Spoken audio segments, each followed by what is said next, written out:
Welcome to Cloud Native Media number 21.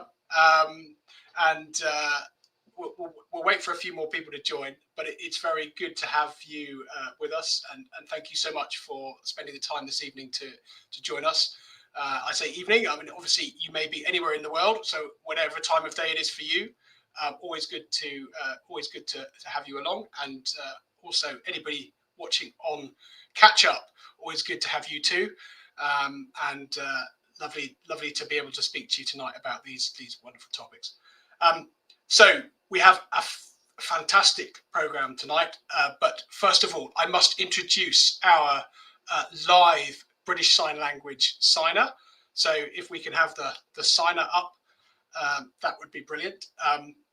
The signer is called Ray and provided by Signapse, and we'll be hearing from them soon. Ray is a few seconds behind the main audio here. But hopefully we will see how good Ray is at doing the signing. We also have on a different YouTube stream, we have a Spanish feed, which is an automatic live dub of the participants, including me, into Spanish with our own voices or something approximating our own voices. So hello, if you're watching in Spanish. I don't speak Spanish, but now I do, which is wonderful and one of the amazing things we've got with the power of AI. Right, so let's get ourselves on the presentation, and if we can switch to the presentation view, we will begin.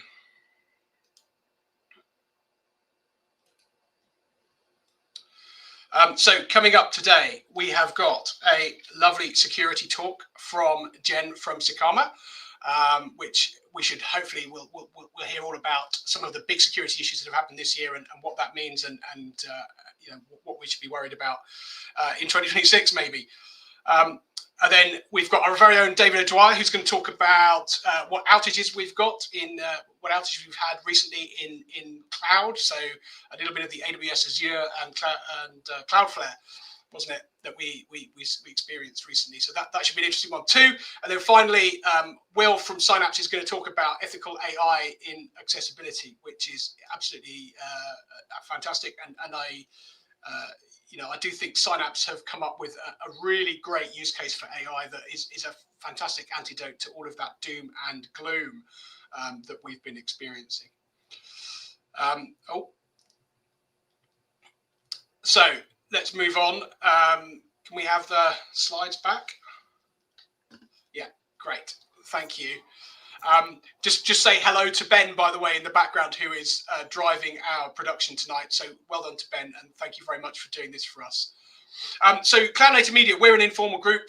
We're media, video, technology, TV, radio, and audio professionals, and we share all of these business, technical, organizational, practical information about putting real media workflows in the cloud. And this is our first online stream. I think normally we've met in person. So if this is your first time with us, it's really great to have you along. But we normally meet in person in London. And so we've got a few things coming up next year, and we'll come to some of that in a bit. What's cloud? Cloud is knowing how to say cloud without tripping over your words. But apart from that, our definition here is computing infrastructure dynamically defined and controlled by software. And cloud native, well, we sum this up by saying cloud native is really looking at how to use cloud in a new way, in a different way from how we might have done things before. Because otherwise, we're just throwing things in the cloud and hoping for the best, which is not thoughtful architecture. And I think that's really relevant to our presentation from David today, which is going to be about those outages that we've had recently. And why do we do this? Well, it's all about collaboration. It's all about bringing together cloud native and media people to talk about all of the things that are important to us, and talking about all of the things that we need to collaborate on, because we can't be experts in everything, and none of us can be experts in everything, which is why it's so important that we get together and share information and share our best practices and our experiences. We want you to subscribe on YouTube. We've got Follow on LinkedIn as well. I know we've got a few people watching on LinkedIn tonight, but we're also on YouTube. We're on YouTube in Spanish as well. Please do subscribe, and that really helps us out. You can click the like button as well, and leave comments and all of those kinds of things. We'd also like you to speak. We've got a form you can fill in to come and speak at one of our in-person events or one of these online events if we do more in future. I imagine we will.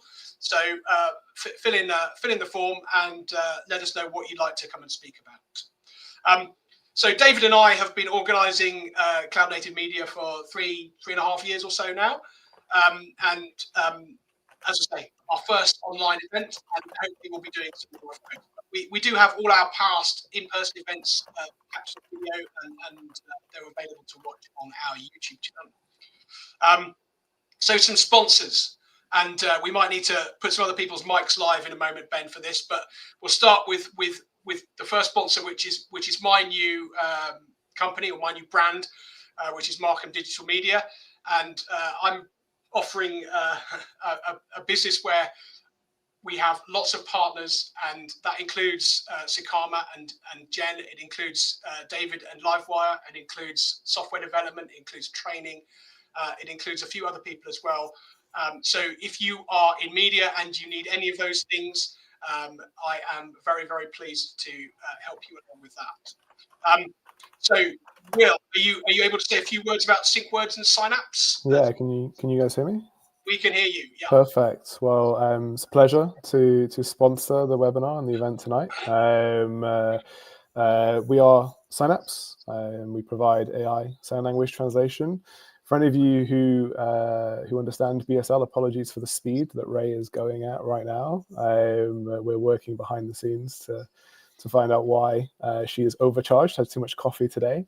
But delighted to be here and sponsoring with SyncWords. SyncWords are a world-leading localization and personalization platform who enable organizations to dub, sub, and caption, hence why you can also hear me in Spanish right now, alongside my English accent.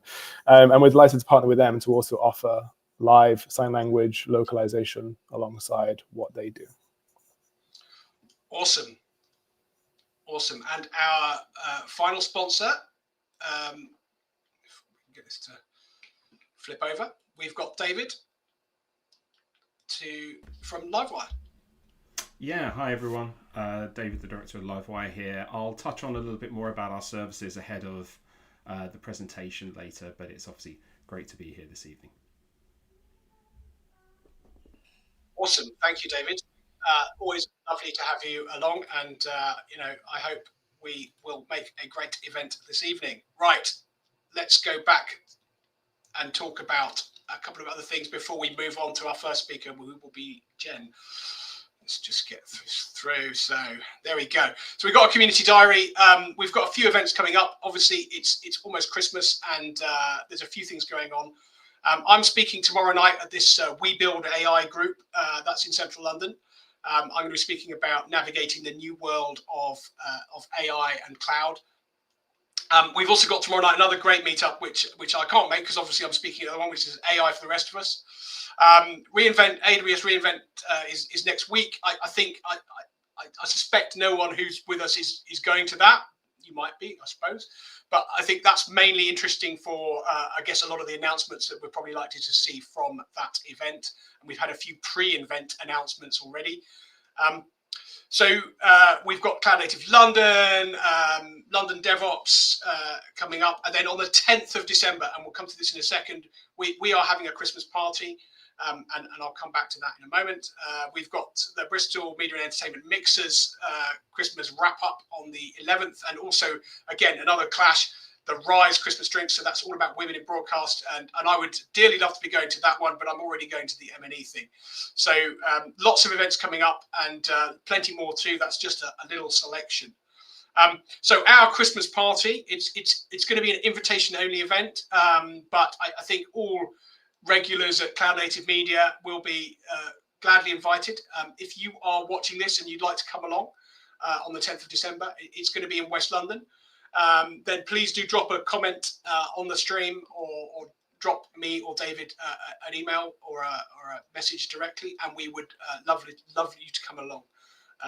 But it will not be an open event on Meetup on this time, because we just want to make sure we get the we get the all our regular people there and so on. So into the quick bit of news. We have got some AWS updates, and again, reInvent coming up next week, so we'll see some of their AI tools. But we've seen some AI tools for media being announced, things like semantic search and collaborations with other providers and so on. Media Connect Router, I think, is the big one from the last week or so. It's really added a lot of functionality to Media Connect with regard to distributing streams around the world. A lot of stuff that was previously maybe automated by proprietary software or other vendors' software is now available in Media Connect. And TAMS, the Time Addressable Media Store, some of you will know I've been involved with a little bit with that. And there was a big demo using Parliament at IBC and a lot of momentum around using TAMS in live media workflows. It's quite exciting. So Warner Brothers Discovery, where I once worked before it was Warner Brothers, when it was just Discovery, but there is a lineup of suitors to buy it, and I think it feels like a bit of a fire sale. So we're yet to see who's going to be successful. Apparently, Paramount, Larry Ellison, and is friends with Donald Trump, and then you've got Netflix, who are looking to really maybe move into the big movie studio business, and then Comcast as well, and probably others hiding in the background. There's been talk of Apple or Amazon, or who knows, but certainly obviously the big value in WBD is all of that historical library of movies and shows and everything that's involved in it, all of the HBO library and so on. So that's going to be fascinating to see who ends up with that. The Sky and ITV merger. We don't know what's happening with that. Obviously, it was the news broke a couple of weeks ago. People announced that they were in talks. A lot of speculation, a lot of angst about whether it's a good thing or a bad thing or whatever. But we'll see what happens with that. And finally, I went to this great event last month with Ian Logie Baird. So pictured there presenting is Ian Logie Baird, who's a grandson of John Logie Baird, who invented the television. And the great thing about this event was it was 100 years to the day since John Logie Baird actually presented he managed to get his televisor working in Soho, in Frith Street in Soho in London. And that was on the anniversary to listen to his grandson talking about what a crazy guy he was, and he was a wild inventor. Was something quite special. And what's coming up in January is the 100th anniversary of the first public demonstration of television, which again is an exciting thing. I mean, television has changed the world over the last 100 years, and it's quite an exciting anniversary, I think, coming up. So that is all from me, and it's showtime. And so we're over to Jen. Thank you very much. Thank you so much. There we go. So you can see my presentation already. Let me just swap so I can see it. Okay, yeah, thank you very much for having me on. My name is Jen Williams. I'm the MD at Secarma. So if you've not heard of Secarma, we are a cybersecurity consultancy based in Manchester, covering everything from penetration testing to some of the really common cybersecurity certifications, and generally helping businesses to take cybersecurity seriously and put in, the right kind of controls to make sure that they're well protected. And it's been a big year for cybersecurity in the media. So some of the trends that we've seen this year, both, in the great wide world and also within our own customer base, there's been several high-profile attacks on high street retail brands. We had also the attack on Jaguar Land Rover, all of which really brought into focus a need to concentrate more on supply chain. So it's something that customers are now really starting to worry about. We're seeing increased assurance demands. So I'll talk in a little bit more detail, but the inquiries that we've had for certification schemes like ISO 27001 and Cyber Essentials has jumped up massively in 2025, I think driven by the supply chain concern. And we've seen AI touch cybersecurity in a number of helpful and unhelpful ways, which we can go into some more detail over. There's also been some probably slightly high profile in the media, but some more significant operational technology and IoT device compromises this year, which have highlighted significant weaknesses in how IoT devices talk to cloud infrastructure and how they transmit data. There's been a huge change in the role of CISOs in businesses this year. I think we've now got to a point where it's generally accepted that CISOs cannot be the experts in everything, as we touched on earlier. So some changes to how security leadership operates within businesses. And I've been talking for quite a number of years now about the dangers of over-tooling when it comes to cybersecurity. And I think we've really seen that come to a head this year. So let's break these down into a bit more detail. So for the first time ever, the general public are now aware of supply chain attacks. So, there's not a single person in the UK who won't have heard about Marks and Spencer's and the Co-op. So the fact that these attacks are now in the media and the details of these attacks are often including things like managed service providers and other third parties mean that now supply chain management is becoming more and more important. There's also been a real shift in the way that customers are managing their suppliers in terms of the shift seems to have been now away from you must prevent cyber attacks at all costs. There's almost now an inevitability about businesses being attacked, and actually those that survive and thrive and are considered good suppliers are those that are resilient to and prepared for cyber attacks.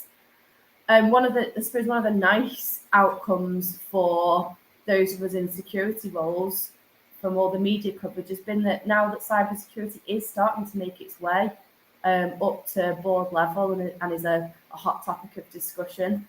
But yes, supply chains are demanding better levels of assurance from their suppliers, and procurement teams are not just kind of taking basics as enough anymore. So on the subject of procurement teams, it used to be that, you were allowed to say, we'll onboard you as a supplier if you can demonstrate a few different security credentials. You might give us a few certificates, but actually we're never really going to check them. Procurement teams are now under pressure to understand risks and to make sure that those certifications are well managed.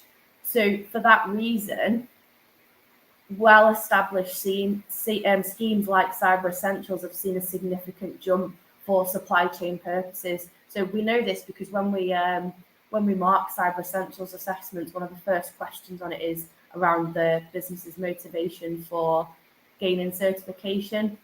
Not only have we seen Cyber Essentials become one of the fastest growing areas of our business in 2025, but also that reason for certification has seen, there's an option required for commercial contract, and that's just gone up massively.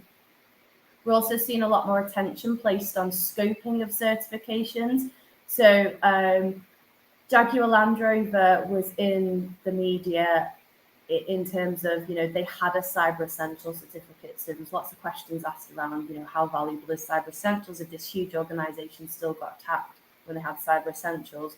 When you dig into it and you look at their certificate, they'd certified such a tiny part of the organization that it was never going to give them the benefits that it was intended to give.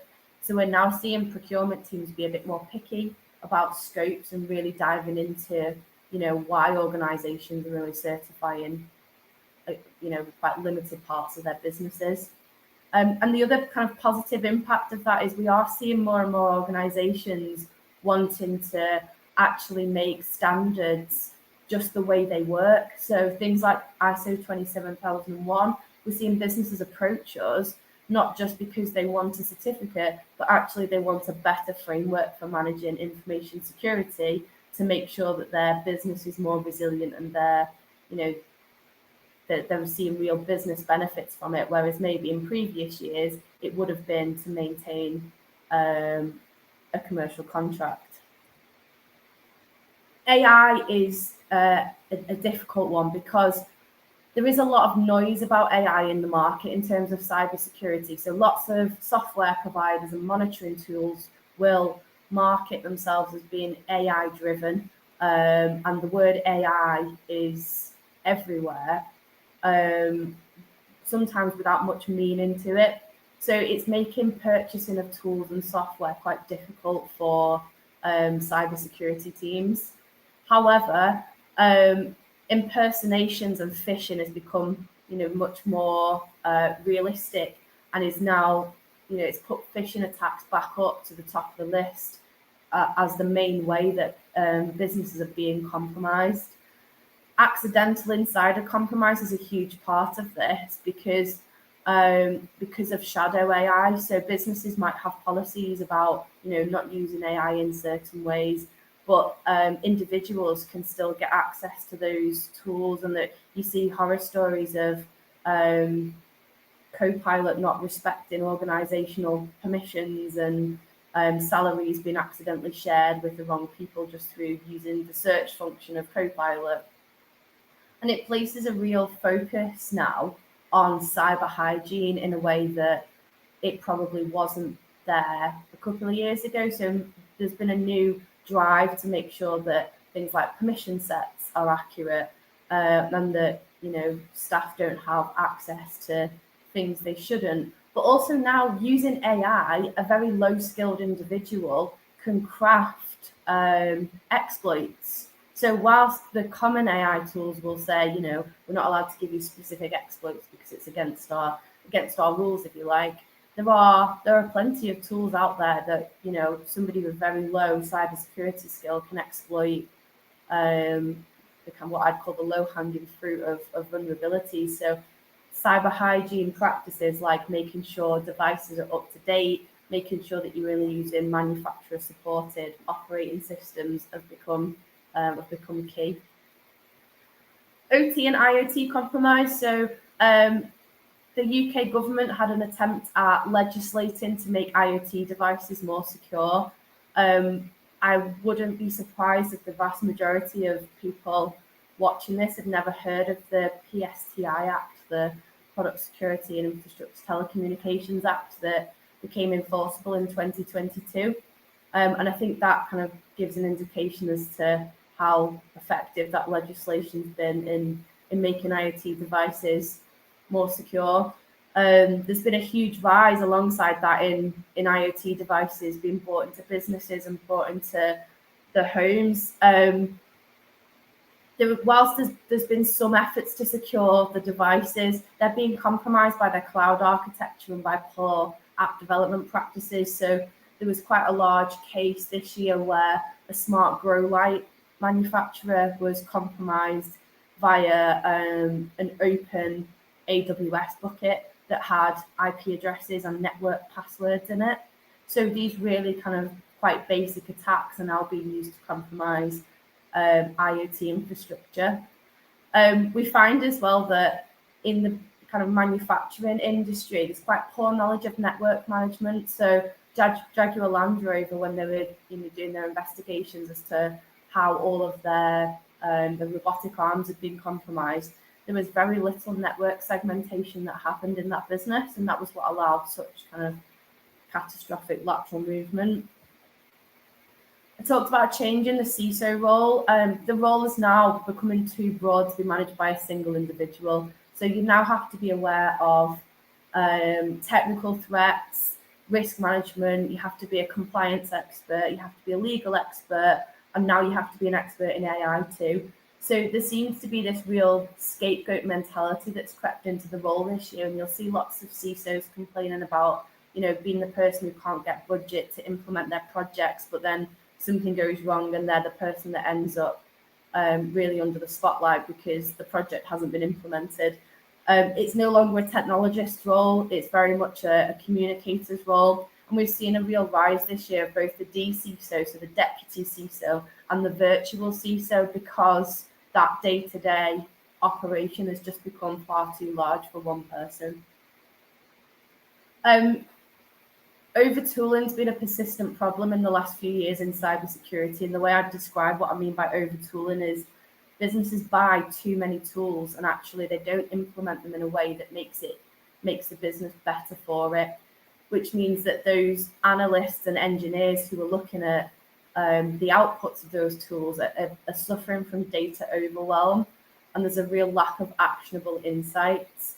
So this tends to happen because budgets are being mismanaged. So you'll get a person into a cybersecurity role, and they'll think that by buying tools, they're making their business more secure. But actually, in many cases, what they're doing is they're hiding the real problems, which existed long before the tools were in place, and actually putting tools on top of poor security policy and poor security practices are never going to provide benefits. So all that's happening is their security teams are being burnt out, which is adding then to the skill shortage and the fact that not enough bodies want to do these technical roles in cybersecurity that are needed. So what am I thinking for 2026? There's already statistics that ransomware is estimated to increase by 60% in 2026. I think cloud compromise is going to become huge. The cloud transformation has now, I think, largely happened. However, there seems to be a reliance on the hosting providers and the cloud companies to be secure by default, which they aren't always. AI-driven impersonation is going to really fuel phishing attacks.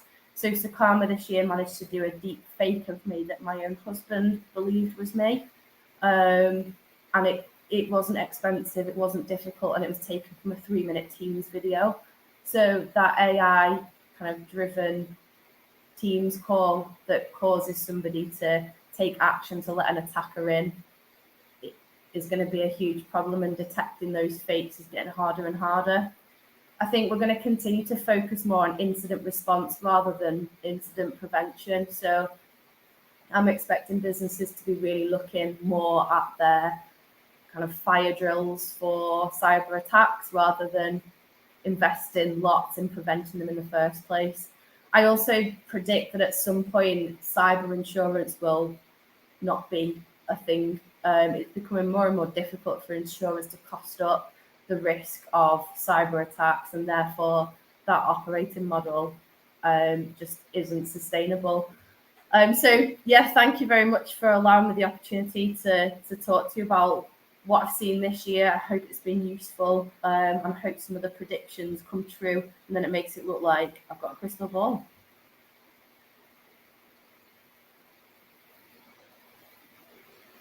Awesome. Thank you very much for that, Jen.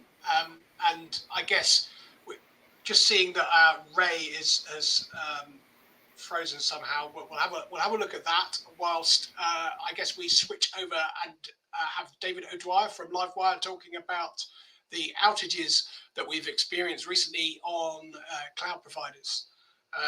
David, over to you.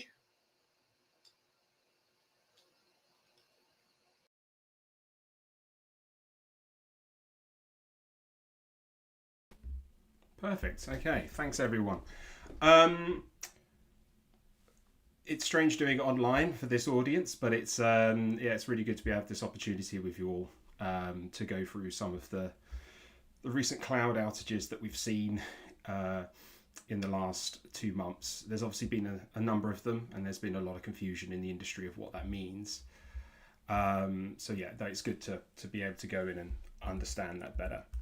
One thing I have realized is the presentation is not transitioning, so I'm going to have to stop the screen and restart the screen, and I'm hoping the guys behind can sort that out. 2 seconds. Okay. It's okay. I will sing a song or something. There we are. We're good. All right. Awesome. Okay. Perfect. Okay, so thanks everyone for the pause. So I'm the director of LiveWire. My name's David O'Dwyer. These are some examples of some of the projects that we've worked on over a number of years. Most recently, we've been doing a number of jobs related to migrating VMware real estate into Kubernetes or more modern cloud environments, be that on-prem and in public. In addition to that, we've been working with organizations to help them sort of repackage their legacy workloads to work within the cloud, or again in more modern settings. So if anyone has any questions about what we do, please feel free to reach out after the presentation. I'll be happy to have a chat. So today's presentation is related to our recent cloud outage. We're doing a little bit of a retrospective. Not going too deep into the details with the time that we have, but just enough to hopefully answer some of the basic questions that have come up over the last couple of months.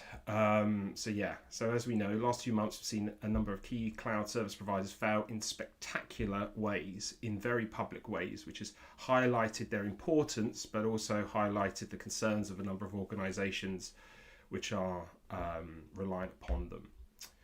So digging into what ones we've had, October 20th, we had the AWS US East 1 regional outage across multiple services. I say regional, but we'll understand later that it was also affected global services as well, and the reasons behind that. October 29th, we had the Azure global connectivity failures, and that affected all services requiring authentication. They literally called the service that went down front door, so that kind of gives you an indication of how critical it was to their backplane. And November 18th, we had the most recent one. We had Cloudflare, and that was an issue to do with their global bot management and core proxy services, which failed. And yes, global and core, two obviously very important words there. So diving into what actually happened in AWS. So the incident itself was a latent DNS race condition triggered by a massive cascading failure across, which triggered a massive cascading failure across core services. Now, the important thing to note here is DNS is the thing that got blamed. And that's what everyone sort of latched onto initially, was that it was a DNS issue. But blaming DNS in this instance is like blaming your house if it burnt down. It was the thing that caused the problem, but it wasn't the problem itself. So it's related to DNS, but it wasn't DNS's fault in this instance.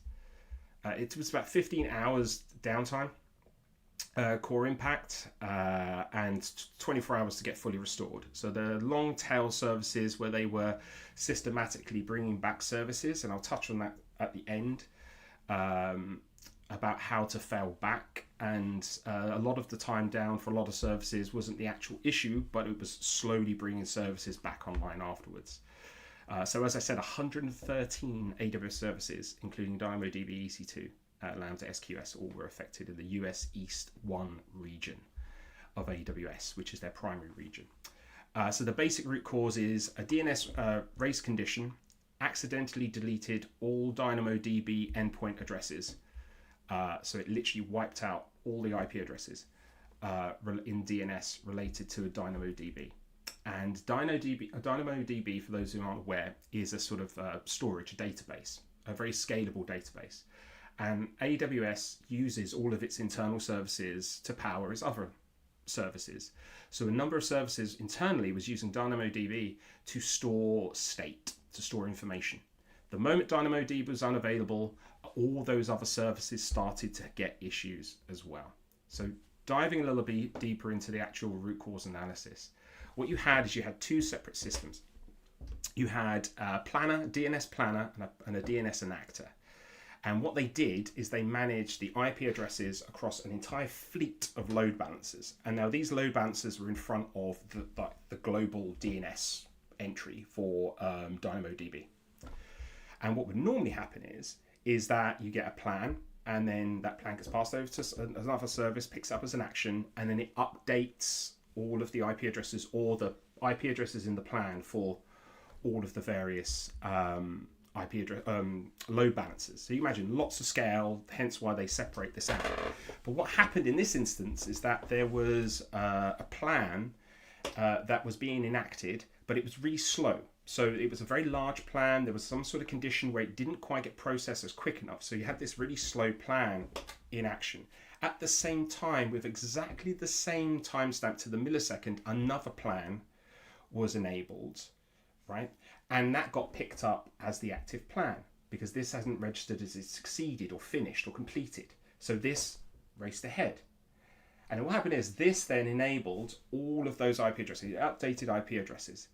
When this plan came along and finally finished, what happened is that this then woke up, got to the end and went, actually, I need to get rid of all the unneeded IP or unneeded plan entries.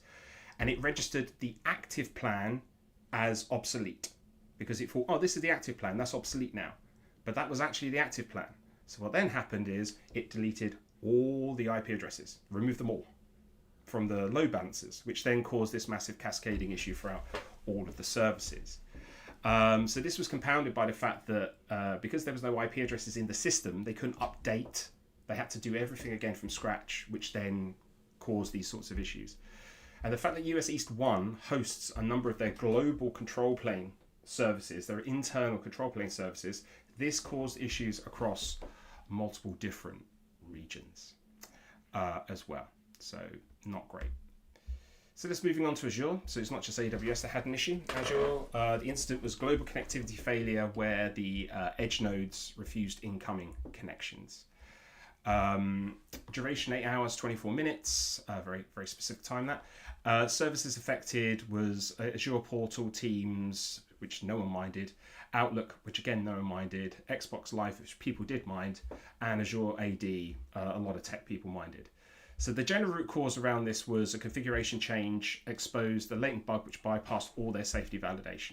Essentially a change got in that shouldn't have, and it made its way all the way to the edge case.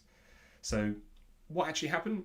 A tenant config change processed by 2 different control plane software versions. So 2 different control plane software versions at the same time, and both enacted on this, which caused this sort of invalid payload, right? Then the problem they had is that payload didn't cause an immediate problem. It caused the problems 5 minutes later after loading. So how it works within Azure and a number of other services is they have this sort of ring effect where they deploy automatically, and if everything works or everything's healthy for a period of time, it then rolls out and rolls out and rolls out. Now they're pushing a lot of changes a day, and so the time it takes for them to register as something success is relatively small, obviously smaller than 5 minutes.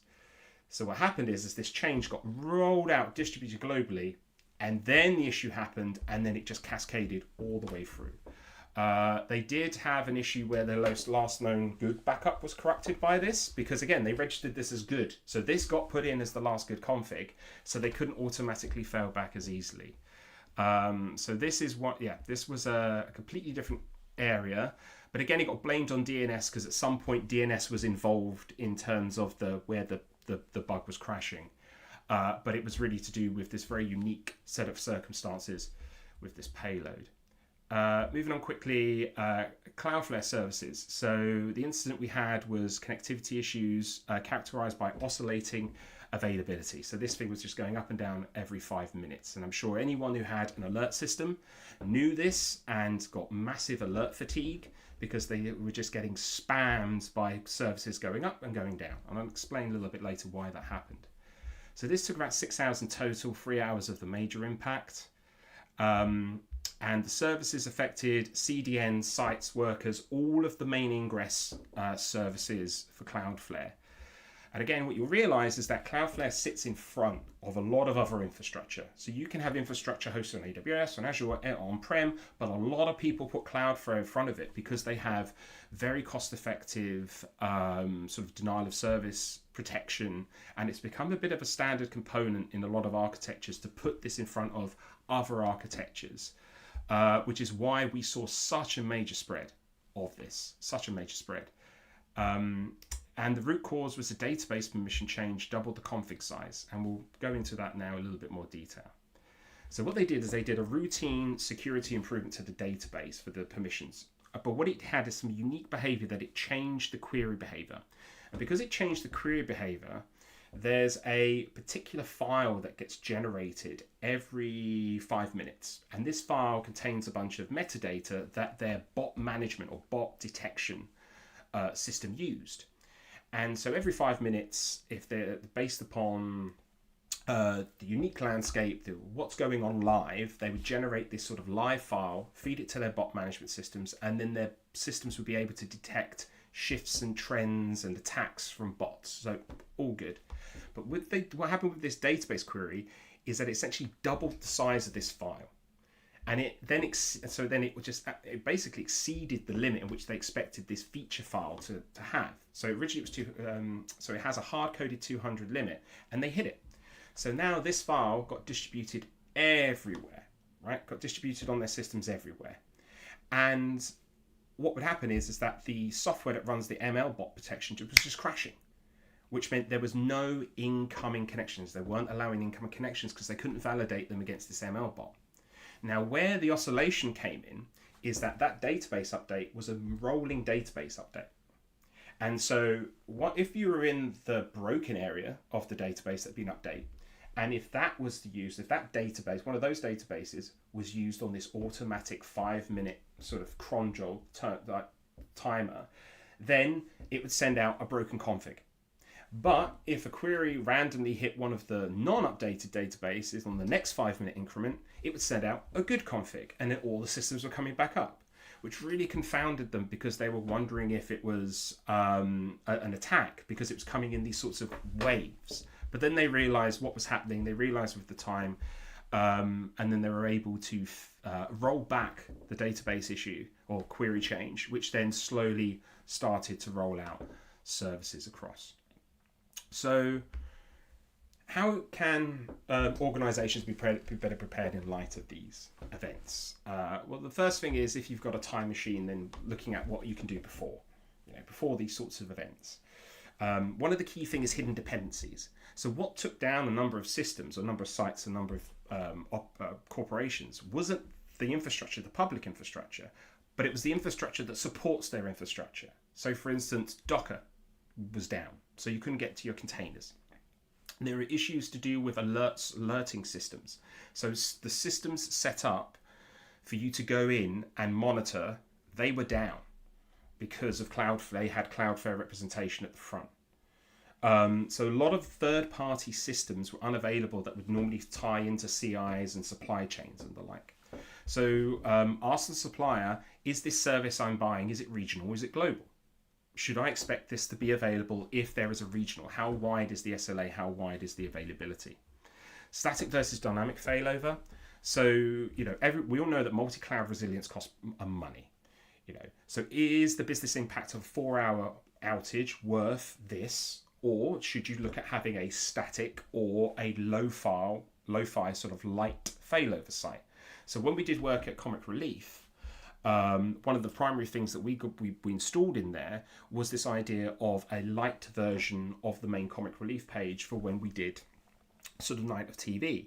And unfortunately, we moved to a new provider, and on the night of TV, there were issues. And so we had to switch to this light page, which was hosted on completely different infrastructure, completely different pathway, but it still did the job to like 80% of the degree. It still did the job.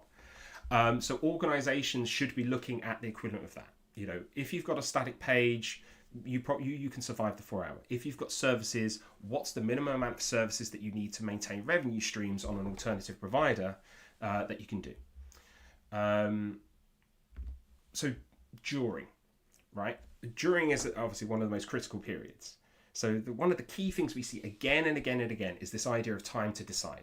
So you've got this designated failover system, right? You've spent all that money, you put all that effort into it, but you don't fail over to it because you're like, they're going to fix it. It's going to be resolved in a second. They're promising me it's going to be done in 30 minutes. Why am I going to fail over because I now have the problem coming back? Why am I going to do this, right? You need to take the decision out of the human's hands. You need to have that decision pre-made. You need a time to decide metric for your business decided. So during an event, that metric hits, that's when you do the failover. Regardless of the recovery time, regardless that you decide, that's when you get a failover. So for instance, if you have 15 minutes of a 20 plus 25% failure rate, then you fail over. It's very important to have that clearly defined as a business metric. It's not an individual's decision, it is a business decision that's signed off. Avoid retry storms. So you're failing over, but how do you get back safely? So a number of the issues we've seen is that people do enable these static sites, these light sites, but they don't have a way of gracefully bringing back traffic to stop that retry storm. So invest in systems which allow like a percentage-based failover. There's many sorts of patterns that you can use around this, and they're obviously going to be very unique to your setting. And lastly, sort of after. So one of the things that we've spoken about again and again and again is this idea of options. So we've gone up and represented in panels the idea of a multi-cloud strategy. And for some people, they've assumed that they're saying you must always run your software across multiple clouds or multiple providers or multiple services all the time. That's not the case. What we push is the idea that you should have the option of doing it. So if you engineer things in a particular way, then you allow yourself options further down the line. It's not necessarily about running it multiple at the same time. It's about having the options to do so or move at some point. So again, the idea being, is it cloud native or is it agnostic? Do you even have an option for alternative services? Is your workload hard aligned to underlying cloud services being used? So what we tell our customers is invest in developing an open standards and abstract where possible if a provider offers. Right? One of the really big wins, one of the clearest wins of this is the idea of open telemetry.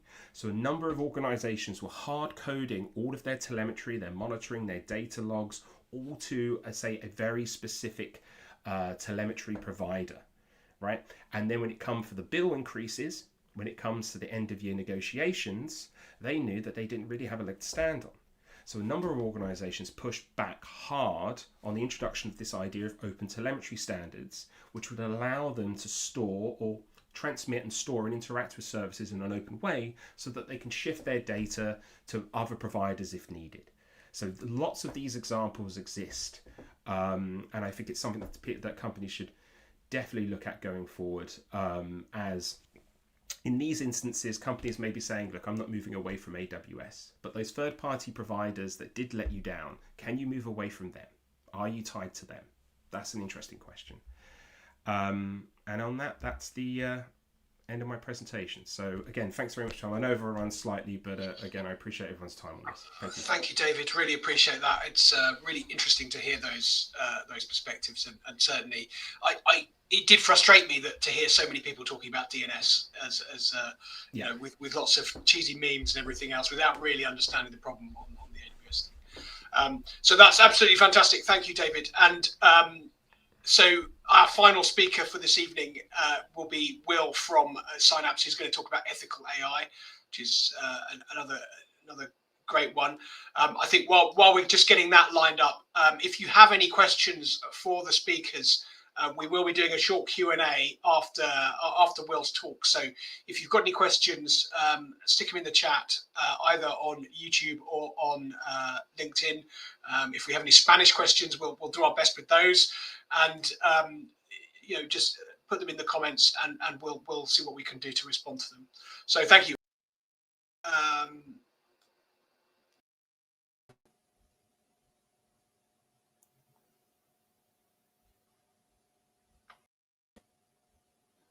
We got there. Hello, everyone. I know I said hi a little bit earlier, but a quick reintroduction. I'm Will. I'm the Chief Revenue Officer at Signapse. And you've had Ray signing for you, but I'll let her introduce herself here again.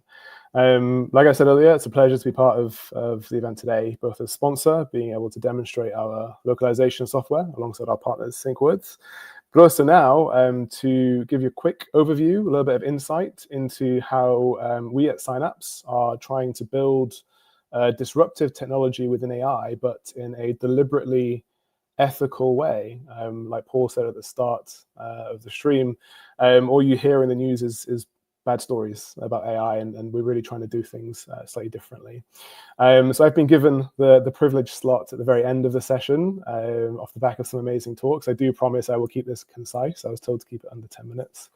But it is a very important topic. We live in a world where AI can radically transform not just accessibility, but any sector that we work in. However, we can only do that if it's built responsibly. And there are 3 key points that I'll touch on today that are very dear to us, that we're very passionate about. But they can and should, we believe, be implemented outside of just ourselves and outside of the accessibility sector. So moving on to the first of those key points. Most people, when they think of ethical AI, they'll think about these 3 areas: data compliance and sovereignty and where data is kept, responsible sourcing, making sure the data is sourced in a good way, and then the accuracy of the models that it's generating. Now, yes, these are all important, but for us, it actually began a little bit earlier than that. Ethical AI for us started with making sure that we're developing the technology with the community that we're trying to serve, not for the community. So for our case in particular, it's important to understand that sign language is not universal. There are 300 dialects globally that are all unique. They've got their own grammar, their own structure, their own cultural identity. These are visual languages. They're deeply tied to the communities that use them. These deaf communities historically have been excluded from building the very tools that are meant to help them. And we're really trying to break that paradigm. This is us on the left-hand side. We are a team of both hearing and deaf experts, with that deaf voice threaded not just through our leadership team, but also throughout the whole organization, from marketing all the way through to our machine learning engineers. And that's both a deliberate and very integral part of our approach. It means that everything we do is co-designed with the deaf community in mind. Every data set, every model, every output can be reviewed in partnership with the people that use the language every day. And it's not about chasing buzzwords. We're really committed to this design principle, and we believe that it really enables our products to feel trustworthy and authentic to the end user. So that's point number 1. And then moving on to point number 2, one of the biggest misconceptions about AI that I come across every day in conversations with customers is that the sole purpose of AI is to replace humans. For us, that means interpreters. That couldn't be further from the truth. A key part of our mission, and what should be a key part of every mission when building AI products, is it should be about scaling access, not replacing people. For us, that's put centrally as a mantra. The reality is, for ourselves, human interpreters are amazing. They're essential for live, nuanced, and emotional communication in places like hospitals and law courts. But they are human. They're not available 24/7. They're not always affordable for businesses that would otherwise want to make this kind of content accessible. They can't be embedded automatically into every video, every website, every announcement, every live stream. AI can fill that gap. It provides scale where the human isn't possible. And that's where we've deliberately chosen to play. And that's where people should deliberately choose to play, in those kind of areas. But this is key, AI always works best when it's trained and validated by human expertise. Like, it should be a partnership. It shouldn't be a replacement. We work, like I said, with our own internal dev team, but we also liaise with external local experts and linguists to validate our models, to make sure we don't easily cut corners, because it's a seldom the right thing to do. Which ties in nicely, almost as if it's deliberate, as part of a presentation, to the final point, which is authenticity. And obviously I'm going to be very biased when I say this, but I believe that we are the leading experts when it comes to AI-powered sign language in the world, probably by any measurement you can think of. But the market is growing exponentially. Technology is moving at an incredibly rapid pace. And in those kind of competitive environments, people can be tempted sometimes to cut corners. For us, this is perfectly embodied by our digital signer. AI sign language translation often uses digital animated avatars, but how these avatars look, how these avatars move, how these avatars behave is not a small detail. It's central to ethical development. And that's why we've made a very conscious choice to instead invest heavily in photorealism. So we do that through realistic motion capture of native deaf signers. So Ray, who you see here and who's been signing sporadically, sometimes quickly and sometimes slowly, as the curse of a live demo. Ray is based on our head of translation, Rachel. And by going down the photorealism route, this enables us to capture precise facial expressions, which carry critical grammatical meanings for sign language. But it also ensures cultural authenticity and a dignity in presentation, critically avoiding things like caricature or oversimplification. Is it slower to develop? Yes. Is it harder to develop? Yes. Is it limiting to resource? Yes. But this choice isn't just an aesthetic one. It's based on linguistic accuracy. It's a deliberate choice that we had to make to preserve critical details, so that our translations aren't just comprehensible, but they're respectful to the language and to its users, based again on feedback from the community that we're working with. So being authentic, even if it's against every instinct of a competitive language landscape, is imperative to building an ethical AI product. So I said I'd keep it under 10 minutes, and I did, which is amazing. Just to kind of wrap up, as a really quick summary, there's 3 key points. Build with community, not for. This ensures that tone of voice is heard throughout the process. You're building for the right reasons. And the solution at its core should be designed to scale access, not to replace people. It should benefit humans, not replace them. And then finally, authenticity always beats speed. If you're not serving that key audience properly, if you're cutting essential corners for competitive advantage, you're not building an ethical product. We do have a bunch of free resources and white papers available. If anyone wants to reach out, please feel free to add me on LinkedIn. I know we've got some time for questions now. If I don't get a chance to say so at the end, have a lovely rest of your day or evening, wherever you may be. And thank you very much. And a quick thank you from Ray as well. Awesome. Absolutely. Am I on? Oh yeah, the audio is working. Just double checking. Thank you so much, Will. I think that was amazing, and I've been watching Ray, our live Ray, and yeah, she's sort of stopping for a bit and then going for it again. And it'd be interesting to see if we get any comments from any signers who might be watching or might be watching the replay, and how well that's done. And I appreciate that with the setup we've got here tonight, it is not synced up, so there is a bit of a delay for Ray to be on to be signing on the feed. I would like to thank you all for joining, and thank Ben for being in the background. I guess we're in a multi view. Can we have David on as well, Ben? Do you think? And I think Jen's had to head off, but maybe David and Will, do you have anything to add, to think about, to ask?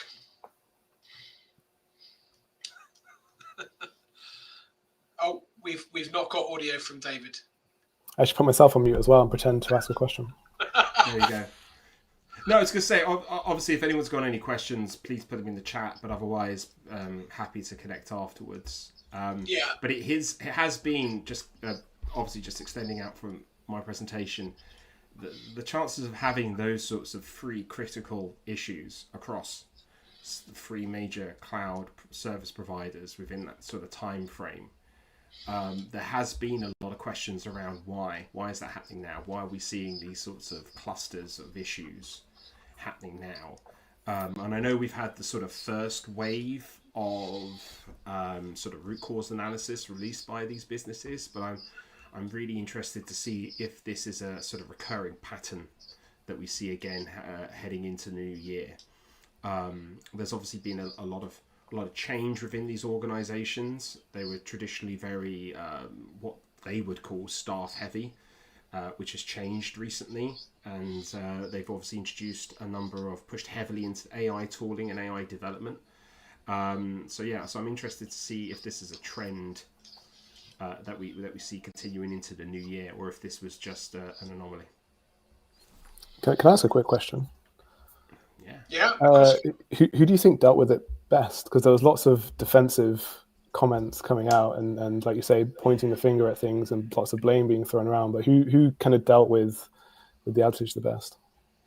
I think the interesting one was that they all felt it was something completely different. Like that was the thing that kind of took me from it. I think they all did. I mean, it's you could say Azure dealt with it better because no offense to them, the fallout from it was smaller than the other two. But what was interesting is that they all seemed to have misdiagnosed it, which for me was the really interesting part of the whole thing, is the fact that, yeah, you had an issue, but for Cloudflare, they thought it was a DOS. For AWS, they didn't know what it was initially. They were hunting that down, but they had to dismiss a number of issues before they realized what it was. On the Azure side, they obviously believed in their safety checks, so they didn't believe an issue could get that far. So that no one knew what it was initially. And I think the time to recovery on these is really interesting. Is that they, yes, they've got these issues, but they were quite healthy, extended time to recovery periods for each of these outages. So with all the checks and balances of these major organizations, there was still this sort of prolonged period of diagnosis and sort of prolonged period of recovery afterwards. But yeah, so I would say maybe Azure dealt with it the best, simply because they had the more, it was more focused. They had a very clear idea of what the issue was in the end. We got to the issue quicker than most. Yeah. I guess, I mean, the one I know most about, David, is the AWS one, and I look at that race condition, and I do think, and it's all speculation, of course, but I do suspect that whoever designed that platform was sitting there thinking, it never crossed their mind. They weren't thinking about this eventuality. No. It never occurred to them that this is something that could take place, because they expected that process to run very, very quickly. Exactly. And it was two things that actually happened. It was one, that both the processes kicked off at the same time with the same millisecond, like it had the same level of accuracy in terms of when they started. So the definition of what was new and what was old was fluid. Mm-hmm. And then it was because one had stalled that the other felt was like, okay, I've got to a point where I have won the race. And so I'm now enabling.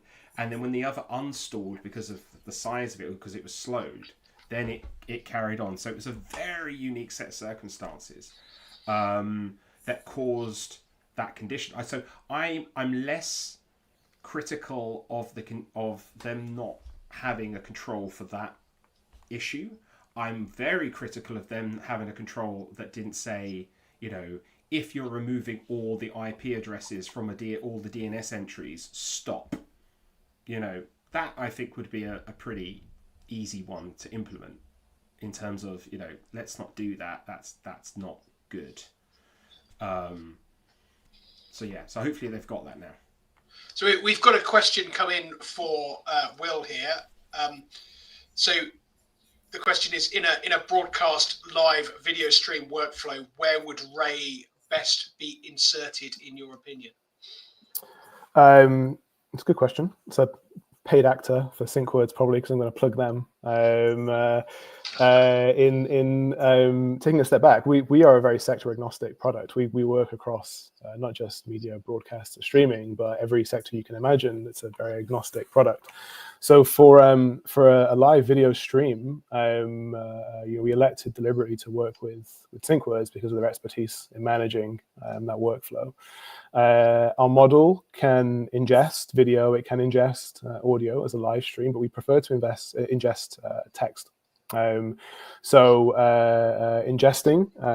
ideally captions or a transcription as part of a workflow, doing the translation and then sending it back to be inserted, either to be synced up or with a slight delay, as we've had today, is the best way to kind of utilize Ray. But it is still very early technology. We're still learning, still developing, and still working out the best and most optimized way to kind of have her translating alongside. And actually coming really soon, we'll have a a different a catalog of different models that you can actually pick. So we'll have a male version being released early next year, and then you'll have more coming after that.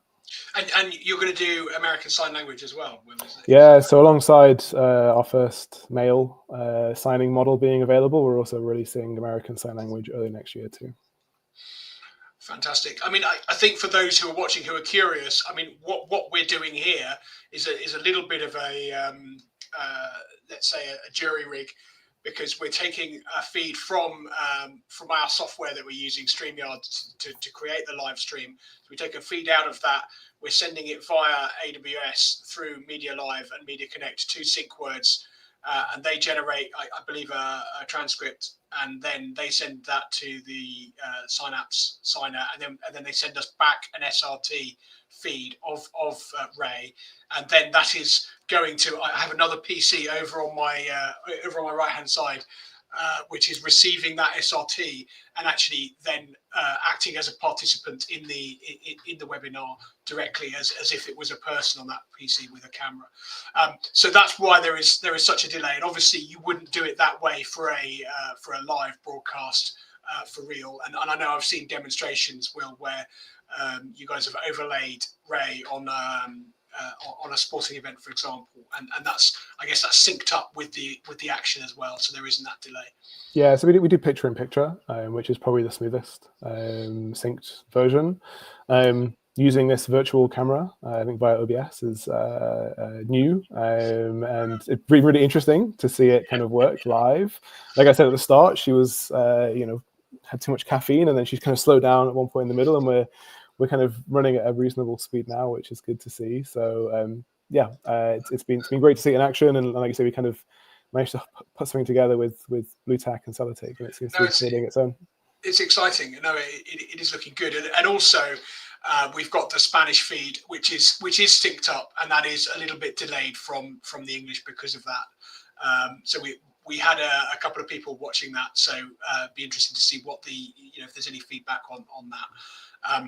So and obviously we've got the YouTube videos will be up for people to watch. Let me just check and see if there's any other questions come in. I can't see anything having come in on the YouTube streams, or and I guess we haven't seen anything more on LinkedIn. So final call for questions. If you want to do ask a final question before we finish this stream, now is your last chance. Just a moment, but while we're waiting to see if anybody else adds a question, I would like to thank everybody. Thank Ray, of course. Thank Will and Jen and David and everybody else who's helped and supported doing this live event. Especially Ben, who has been sitting behind the scenes, making sure that we're getting the right things out all the time, and because this has been a fairly complicated setup to run today. So thank you, Ben, for all your work in setting up the canvases and everything else to actually display this and make it work and make it as seamless as it's been. And thank you to all the sponsors. So thank you to LiveWire, thank you to Signapse and SyncWords, and thank you to everybody for joining. We will be back for this Christmas party evening on December the 10th. I think you're coming, aren't you, Will? Hopefully, if the invite's still extended. Yeah, of course. Yeah, absolutely. And so you might bring a colleague or two, maybe Alex or whoever, and that'd be great. It'd be great to see you guys. And obviously all our regulars and anybody who is in media and technology is absolutely welcome at the Christmas event. Please do reach out to me or to David, and we will make sure that you are on the guest list and invited. And it would be great to see you. It'd be a great evening in West London. So I think I can't see any more questions. I just have another quick look at YouTube. No, I can't see more questions there. So I think it's time to wrap up. And thank you all, and have a great evening from Cloud Native Media, and please enjoy yourselves, have a great evening, and maybe see you on December the 10th. Thank you very much.